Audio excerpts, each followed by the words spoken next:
अस्सलाम वालेकुम students. Escalating tension आज हमारा टॉपिक है 15 दिसंबर के एडिटोरियल का। एस्केलेटिंग का मतलब होता है बढ़ती हुई, इंक्रीजिंग रैपिडली या बिकमिंग मोर इंटेंस और सीरियस। इस टॉपिक का जो टाइटल है एस्केलेटिंग टेंशन, इसका मतलब है कि बढ़ती हुई टेंशन, वो टेंशन जो कि दिन ब दिन मज़ीद इंटेंस होती जा रही है, मज़ीद सीरियस होती जा रही है।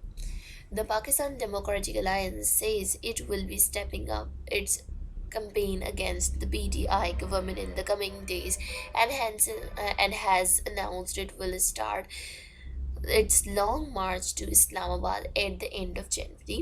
पाकिस्तान डेमोक्रेटिक मूवमेंट के अलायंस मतलब इत्तेहादी, तो पाकिस्तान डेमोक्रेटिक अलायंस ने ये कहा है कि वो पीटीआई गवर्नमेंट के ख़िलाफ़ कंपेन स्टार्ट करेंगे। एक लॉन्ग मार्च होगी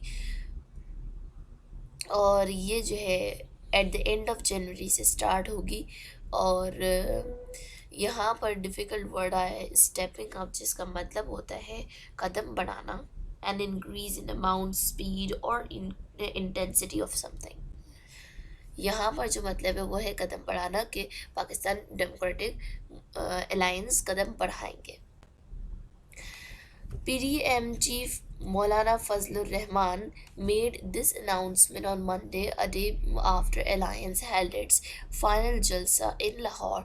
The much hyped rally attracted a sizable crowd at Minar-e-Pakistan, though it was not a game changer, as many were claiming. Regardless of the numbers in attendance, the tone and tenor of his speeches made by the opposition leaders was incendiary। यहाँ पे कुछ difficult words हैं, पहले मैं वो बताना पसंद करूँगी। much hyped, इसमें hype जो है इसका much hype का मतलब होता है to use a lot of advertisement and other publicity to influence or intense people। hyped का जो मतलब होता है वो होता है किसी चीज़ को बढ़ावा देना। तो मच हाइप मतलब किसी चीज़ को हद से ज़्यादा बढ़ावा दे देना। साइजेबल, साइजेबल का मतलब होता है फेयरली लार्ज। साइजेबल क्राउड का मतलब है बड़ी तादाद में हुजूम। क्लेमिंग आपको मालूम है, not a difficult word but let me tell you. Claiming का मतलब होता है दावा करना, और इंसेंडियरी का मतलब होता है tending to stir up conflict, यानी किसी कॉन्फ्लिक्ट को बढ़ा देना, आग लगाना, इन्फ्लेमेटरी, इन मायनों में इस्तेमाल होता है। और इधर एक और भी डिफ़िकल्ट वर्ड आया है tone and tenor. Tone and tenor ये रहा। टोन एंड टेनर का मतलब होता है लहजा और मिजाज। टोनर इज़ व्हाट यू से and tone is how you से। क्लियर? तो इस पैराग्राफ में क्या बात हुई है कि पीडीएम के जो चीफ है मौलाना फजल रहमान, उन्होंने ये अनाउंसमेंट फाइनल जलसा होने की बात की है। फाइनल जलसा पीडीएम के जो अलायंस है उनके दरमियान हुआ था लाहौर में। इसके बाद मौलाना फजल रहमान ने अनाउंसमेंट की कि लॉन्ग मार्च होगी from at the end of January. और पहले की बात हो रही है कि जो रैली थी वो उसने बहुत ज़्यादा लोगों को अट्रैक्ट किया था अपनी तरफ मीनार पाकिस्तान पे। और ये जो है ये कोई गेम चेंजर नहीं था। ऐसा दावा पहले भी किया गया था कि एक साइजेबल क्राउड होगा जो कि रैली में यानी कि शामिल होगा। Regardless of the numbers in attendance, the tone and tenor of his speeches made by the opposition leader was incendiary। जो opposition leaders ने speeches दी थी तो उनके speeches से जो उनका लहजा और उनका जो मिजाज झलक रहा था वो incendiary था, यानी वो आग लगाने वाला था, वो कॉन्फ्लिक्ट को बढ़ाने वाला था। Nawaz Sharif, Maryam Nawaz, Bilawal Bhutto Zardari and Maulana Fazl Rahman took turns targeting the establishment as well as Prime Minister Imran Khan. In response, the government has poured scorn out the Lahore Jalsa and termed it a flop. Scorn का मतलब होता है ताना देना। क्या हुआ कि नवाज शरीफ, मरियम नवाज, बिलावल भुट्टो जरदारी और मौलाना फजल रहमान, इन्होंने जो जलसा है उसमें ना सिर्फ प्राइम मिनिस्टर को टारगेट किया बल्कि इस्टेब्लिशमेंट को भी टारगेट किया। और रिस्पॉन्स में जो गवर्नमेंट है, जो पीटीआई है, उसने क्या किया, उसने ताने देने शुरू कर दिए और जो जलसा था लाहौर का जलसा उसे फ्लॉप कह दिया। The coming few weeks offer an uncertain scenario. What is the more certain is that the two sides are refusing to relent. If anything, the intransigence has increased, and it is fairly clear that both sides have dug in their heels. PDM leaders said categorically on Monday the time for negotiations was over and they would not speak with anyone including the establishment. यहाँ के difficult words मैं आपको पहले बता दूँ। सबसे पहले तो अनसर्टेन सिनेरियो, इसका मतलब होता है गैर यकीनी सूरत हाल। इसके बाद वर्ड यूज़ हुआ है रिलैंड, इसका मतलब होता है finally agree to something after first refusing it. पहले आप रिफ्यूज़ करो और उसके बाद एक्सेप्ट कर लो, एग्री कर लो। Intransigence, refusing to change your views or behavior, Urdu meaning इंतशार। डग इन देयर हील्स, यहाँ पे जो यूज़ हुआ है ये फ्रेज़ है डग in there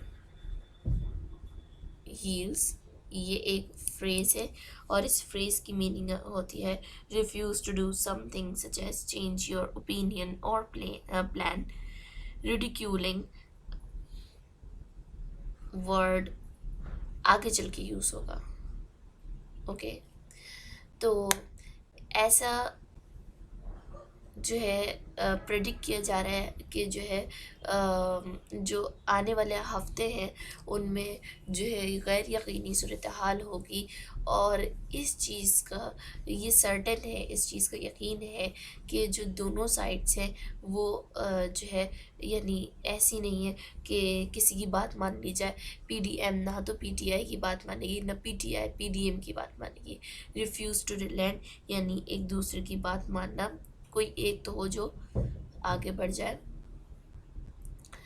the ट्रांसिजेंस has increased, ट्रांसिजेंस का जिस इंतशार बढ़ जाएगा और जो है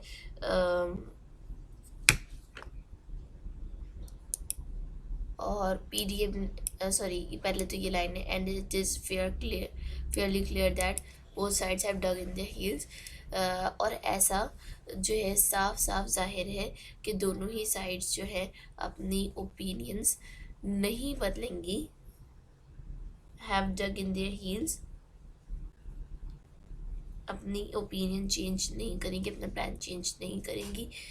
पीडीएम लीडर्स ने ये कहा है कि जो है अब निगोशिएशन का वक्त ख़त्म हो चुका है, बातचीत का वक्त जो है वो ख़त्म हो चुका है और अब वो किसी किस्म की निगोशिएशन यहाँ तक कि इस्टेब्लिशमेंट से भी नहीं करेंगे। Government ministers, on their part, spent the day ridiculing the opposition and reiterating their position that the government was here to say. The government, therefore, is ripe for further escalation if the PDM decides to start agitation in various forms for the next few weeks. The government will be tempted to use force. This could lead to violence, which can easily spiral out of control if matters are not resolved in the coming days, and if some middle way is not found before the PDM starts marching towards Islamabad, options for a solution will start slamming shut for all the parties concerned. यहाँ पर जो difficult words आए, ridiculing इसका मतलब होता है make fun of someone in unkind way. यहाँ पर गवर्नमेंट जो ओपोजिशन का मजाक उड़ाती है वो रेटिंग करने से समथिंग अगेन और रिपीटेडली, बार बार एक ही बात को रिपीट करना। इसके बाद डिफ़िकल्ट वर्ड आता है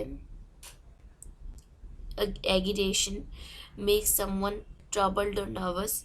एक तो ये मीनिंग होती है इसकी कि किसी को घबरा देना।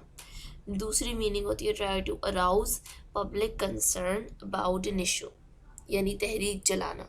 तो यहाँ पर जो मीनिंग है वो एगिटेशन की, वो तहरीक चलाने की है। इसके बाद डिफ़िकल्ट वर्ड है tempted. Try to persuade, persuade यानी कायल करना। Try to persuade someone to do something appealing but wrong. आगे नेक्स्ट वर्ड आता है स्पायरल। स्पायरल की मीनिंग होती है शो अ कंटिन्यूस इंक्रीज और डिक्रीज। स्लैमिंग, स्लैमिंग का मतलब होता है क्रिटिसाइज सिवियरली। इस पैराग्राफ में क्या बात हुई है, इस पैराग्राफ में ये बात हुई है कि जो गवर्नमेंट मिनिस्टर्स हैं उन्होंने भी बहुत वक्त ज़ाया किया इस काम में कि ये अपोजिशन का मजाक उड़ाते थे और जो है बार बार उसी बात को रिपीट करते थे कि गवर्नमेंट यहाँ स्टे के लिए आई है और पीडीएम या कोई सी भी तहरीक चला के हटाई नहीं जा सकती है। ये जो अगर पीडीएम अपनी तहरीक शुरू कर देती है अगले हफ्तों में, तो जो है गवर्नमेंट के लिए ये मुश्किल हो जाएगा और गवर्नमेंट को अपनी फ़ोर्स इस्तेमाल करनी होगी इन्हें रोकने के लिए। और जब गवर्नमेंट अपनी फ़ोर्स इस्तेमाल करेगी तो बहुत ज़्यादा वायलेंस होगा और स्पायरल आउट ऑफ कंट्रोल, यानी ये जो वायलेंस है ये आउट ऑफ कंट्रोल हो जाएगा, बहुत ही ज़्यादा बढ़ जाएगा। अगर मैटर्स रिजॉल्व ना किए गए in the coming days and if some middle way is not found before the PDM starts marching towards Islam, what the options for a solution will start slamming shut for all the parties concerned। और अगर जो PDM है उसकी तहरीक शुरू करने से पहले, उसकी मार्च स्टार्ट शुरू होने से पहले अगर बीच का रास्ता ना निकाला गया तो फिर कोई सॉल्यूशन निकल नहीं सकेगा, यानी बहुत मुश्किल हो जाएगी। But not announcing anything specific at this stage, the PDM might be buying time to find some common ground. This time should be well utilized. The government should therefore de-escalate its rhetoric and offer some dialogue to position. So far, the official position is that the government is ready and willing to hold a dialogue in a parliament. This needs to be elaborated further so that if nothing else, the political temperature is brought down। यहाँ पर जो difficult word आया rhetoric, इसका मतलब होता है effective और persuasive public speaking. कायल करने वाली जो स्पीच होती है उसे कहते हैं रेटोरिक। अभी तक क्योंकि इस स्टेज तक कोई स्पेसिफिक अनाउंसमेंट नहीं हुई है पीडीएम की तरफ से, तो ऐसे ज़ाहिर हो रहा है जैसे पीडीएम भी वक्त दे रही है कि कुछ यानी बीच का रास्ता निकल सके और पीडीएम और गवर्नमेंट दोनों एक हो सके। इस टाइम को यूटिलाइज़ करना चाहिए, गवर्नमेंट को चाहिए कि वो डी एस्केलेट करे अपनी इस परसुएसिव और इफ़ेक्टिव स्पीच को, जो है डी एस्केलेट करे और अपोजिशन से बातचीत करे ताकि जो है जो पॉलिटिकल टेम्परेचर है वो ज़रा कम हो सके, यानी जो वायलेंस बढ़ने का खदशा है वो ज़रा कम हो जाए, वो नीचे आ जाए। The opposition for its part should also ensure that whether activity it resorts to does not spill over into violence. It is understandable that both sides have to keep one eye on their constituencies and position themselves for political advantage, but this too must be done in a calculated way. Even disorder should not be managed. Saner minds should sense the opportunity that exists before the drums of the long march and resignations start beating loudly. Negotiations are the only way to find an opening of this log jam. They should be given a chance। यहाँ पर जो difficult word आया है सेनर minds, ये एक मेरे ख़्याल में एक वाहिद डिफ़िकल्ट वर्ड इस पैराग्राफ में है।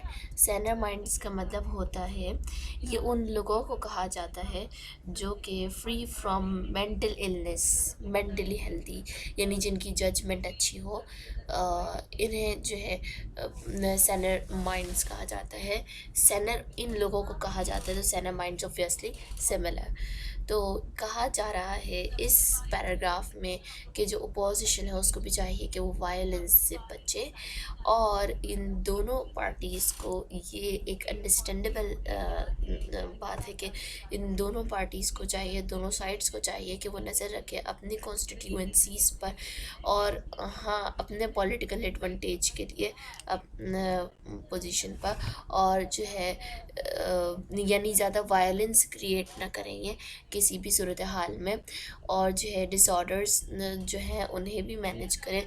जो सेनर माइंड से जो जिनकी अच्छी जजमेंट होती है वो इस बात को पहचान लेते हैं कि जो लॉन्ग मार्च से पहले की और रेजिग्नेशंस का शोर मचने से पहले का ये जो वक्त चल रहा है ये एक अच्छी अपॉर्चुनिटी है कि यानी इस वक्त जो है सिचुएशन को संभाल लिया जाए, निगोशिएशंस हो दोनों साइड्स के दरमियान, यानी दोनों पार्टीज़ पीटीआई और पीडीएम ये दोनों निगोशिएशन करें, आपस में बातचीत करें और मामले को हल करें। एक लॉग जैम भी डिफ़िकल्ट वर्ड है। लॉग जैम कहते हैं ब्लॉकेज को, अ सिचुएशन दैट सीम्स इरिजॉल्वेबल, वो सिचुएशन जो कि ऐसी लगे कि रिजॉल्व नहीं हो सकती है, तो उसे जो है हल करें। They should be given a chance, इन्हें भी चांस मिलना चाहिए, यानी बातचीत करके मसला हल होने का भी एक चांस होना चाहिए। यहाँ पर हमारा एडिटोरियल फिनिश हुआ। एडिटोरियल के हवाले से अगर आपको कोई भी कन्फ्यूजन है तो आप काइंडली कमेंट बॉक्स में पूछ सकते हैं, हम आपको रिप्लाई करेंगे। कल हमने मंडे को एडिटोरियल किया था लेकिन रिकॉर्डिंग में कुछ मसले आने की वजह से डल नहीं सका। वैसे डेली एडिटोरियल्स डलते हैं सिवाय संडे के। संडे की आपसे छुट्टी होगी तो आप लोग डेली एडिटोरियल्स देखिए, और अगर इसके हवाले से कोई भी परेशानी हो, कोई भी मसला हो तो आप पूछ सकते हैं, हम आपको कमेंट बॉक्स में रिस्पॉन्स देंगे उसका। अल्लाह हाफिज़।